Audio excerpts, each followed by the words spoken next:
Up in the Air by Daniel Scheffler. Kurt closed the door of his mother's car with great excitement. Today was the day he was finally going to be on a plane. For the first time in his life, he was going to actually soar through the skies and see the clouds from all the angles he had imagined since he was little.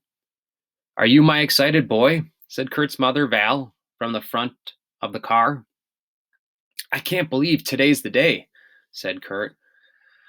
"Believe it," responded Kurt's older brother, Joachim, as he lifted his head from his mobile phone just for a second to speak to Kurt.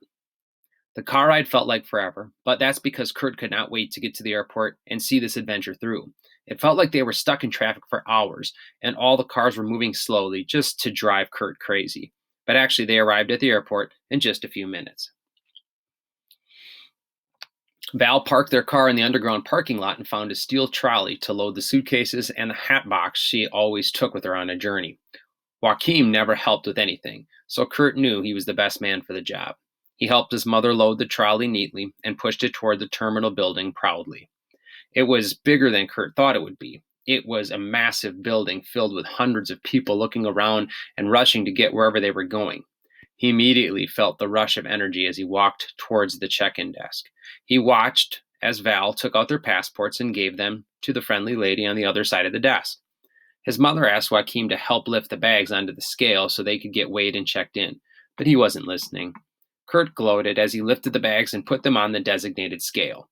The check-in lady was overly friendly and appreciative of his help. He loved the feeling.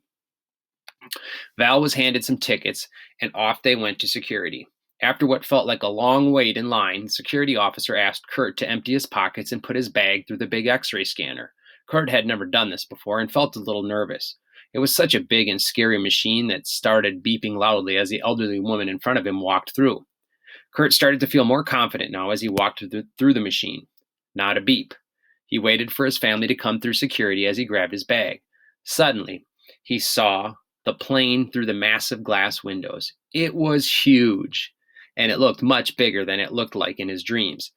Kurt ran down the ramp towards the gate. After a few minutes, the plane was ready for boarding. Everyone lined up and showed their tickets. Walking on a ramp down towards the plane, Kurt neatly tripped from all the excitement. And then he arrived.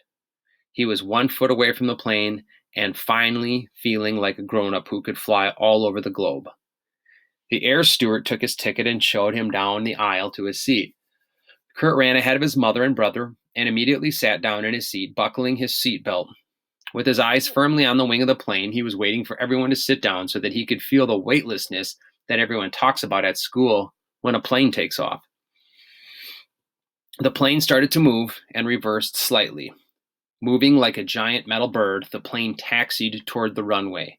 Kurt clenched his mother's hand. The plane started to speed up faster than Kurt has ever gone in his life in any car or boat.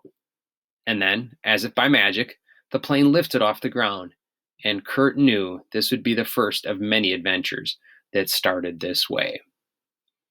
All right, fourth grade readers, you're going to then look at the questions. Please read through the questions and the answers. Do your best to pick the best answer. There's going to be multiple choice questions, and then 8, 9, and 10 are going to be short answer questions. If you need any help as to what the questions are asking or might say, please ask a family member to read a tricky word for you or to help you out. All right, happy reading.